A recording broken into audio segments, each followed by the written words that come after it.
എന്തായാലും ഈ തിരഞ്ഞെടുപ്പ് പത്രികാ സമർപ്പണത്തിന്റെ അവസാന മണിക്കൂറുകൾ വരെ UDF-നെ പ്രതിസന്ധിയിലാക്കിയ, പ്രത്യേകിച്ച് കോൺഗ്രസിനെ പ്രതിസന്ധിയിലാക്കിയ ഒരു മണ്ഡലം പുനലൂരായിരുന്നു, വിമതശല്യം കൊണ്ട്. അങ്ങനെ ദിവസങ്ങൾ നീണ്ട അനിശ്ചിതത്വത്തിനൊടുവിൽ കൊല്ലം പുനലൂരിൽ UDF-ന്റെ ആശങ്കകൾ ഒഴിയുകയാണ്. മണ്ഡലം മുസ്ലിം ലീഗിൽ നിന്ന് ഏറ്റെടുക്കാത്തതിൽ പ്രതിഷേധിച്ച് സ്ഥാനാർത്ഥിത്വം പ്രഖ്യാപിച്ച DCC general secretary Sanjay Khan പിന്മാറി. ACC general secretary KC Venugopal നേരിട്ട് സംസാരിച്ചതോടെയാണ് പിന്മാറ്റം.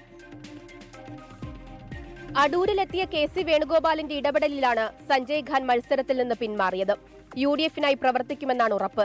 വിമതൻ ഒന്നൊടിഞ്ഞപ്പോൾ അടുത്തതെന്നായിരുന്നു പുനലൂർ UDF-ലെ തലവേദന. സീറ്റ് നിർണയം തൊട്ട് പുനലൂരിൽ കലഹം തുടങ്ങിയതാണ്.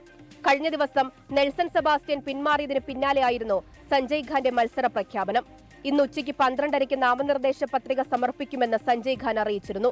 KPCC പ്രസിഡന്റ് സണ്ണി ജോസഫും KC വേണുഗോപാലും നേരിട്ടിടപെട്ടാണ് നെൽസൺ സെബാസ്റ്റ്യനെ അനുനയിപ്പിച്ചത്. ഒടുവിൽ സഞ്ജയ് ഖാന്റെ പിന്മാറ്റത്തിലും KC വേണുഗോപാൽ ഇടപെട്ടു. തർക്കങ്ങൾ അവസാനിച്ചതോടെ ഒറ്റക്കെട്ടായി പ്രവർത്തിക്കാനുള്ള തയ്യാറെടുപ്പിലാണ് UDF സ്ഥാനാർത്ഥി നൌഷാദ് യൂനുസ് ഇന്ന് നാമനിർദ്ദേശ പത്രിക സമർപ്പിച്ചു. 24 കൊല്ലം.